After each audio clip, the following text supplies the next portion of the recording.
چلو سیکھیں قرآن، چلو سیکھیں قرآن۔ السلام علیکم ورحمۃ اللہ وبرکاتہ۔ میرا نام محمد طلحہ ہے اور آج میں آپ کو اپنے سیگمنٹ ذکر نعمت میں خوش آمدید کہتا ہوں۔ جیسا کہ آپ لوگ کو علم ہے کہ ہم آپ کو اس سیگمنٹ میں اللہ تعالیٰ کی نعمتوں کے بارے میں بتاتے ہیں، تو آج ہم آپ کو جس نعمت کے بارے میں بتائیں گے وہ ہے پہاڑ، جسے انگلش میں ماؤنٹین کہتے ہیں۔ کو دیکھ کر اور سن کر آپ کے دماغ میں ایک طاقتور شے کا خیال آ جاتا ہے۔ پہاڑ دنیا میں زمین کی خشک سطح کا 5واں حصہ ہے اور پہاڑوں پہ رہنے والی آبادی کل آبادی کا 10واں حصہ ہے۔ دنیا میں 80% پانی پہاڑوں پہ سے آبشار اور جنوں کی صورت میں نکلتا ہے۔ اس کے ساتھ ساتھ اللہ تعالیٰ نے پہاڑوں کو قدرتی منرل سے مالا مال فرمایا ہے۔ پہاڑ سے ہم diamond, copper, gold, silver, lead, coal, chromite, sulphur, marble, natural gas اور پیٹرولیم وغیرہ حاصل کرتے ہیں، اور یہ منرلز کئی کاموں میں انسانوں کے کام آتے ہیں۔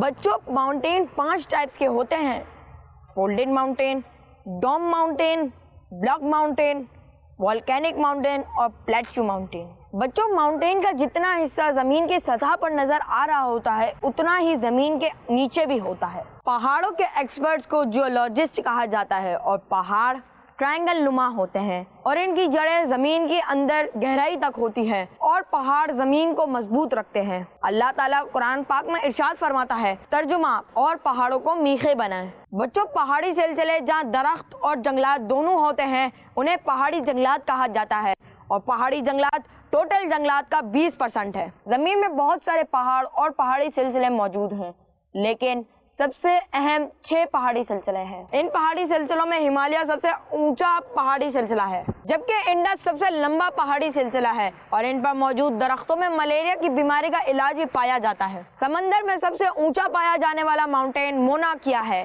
جو ہوائی میں واقع ہے۔ اس کے علاوہ دنیا میں 10 اونچی پہاڑی چوٹیاں ہیں، جن میں K2، ناگا پروت اور ماؤنٹ ایوریسٹ جیسی مشہور پہاڑیاں شامل ہیں۔ بچوں، ان پہاڑ میں آتش فشاں پہاڑ سب سے یونیک پہاڑ ہے۔ یہ اس وقت بنتے ہیں جب پہاڑ کے اندر پائے جانے والی گرم چٹانیں ٹیمپریچر کی وجہ سے بہت زیادہ ابلنے لگتی ہیں، جسے مگما کہتے ہیں۔ جب یہ مگما زمین سے باہر آتا ہے اسے لاوا کہتے ہیں، اور یہ لاوا ٹھنڈا ہونے کے بعد پتھریلی چٹانیں بن جاتا ہے۔ پہاڑوں پہ اللہ تعالیٰ نے جنگلی جانوروں کے رہنے کا بھی نظام رکھا ہے۔ برف سے ڈھکے پہاڑ، پہاڑوں سے گرتا پانی اور پہاڑوں پر موجود جنگلات ایک دلکش نظارہ پیش کرتے ہیں۔ کئی ایسے پہاڑی سلسلے ہیں جن کی خوبصورتی کو دیکھنے دنیا بھر سے لوگ آتے ہیں۔ اسی کے ساتھ مجھے طلحہ کو اجازت دیجیے۔ السلام علیکم ورحمۃ اللہ وبرکاتہ۔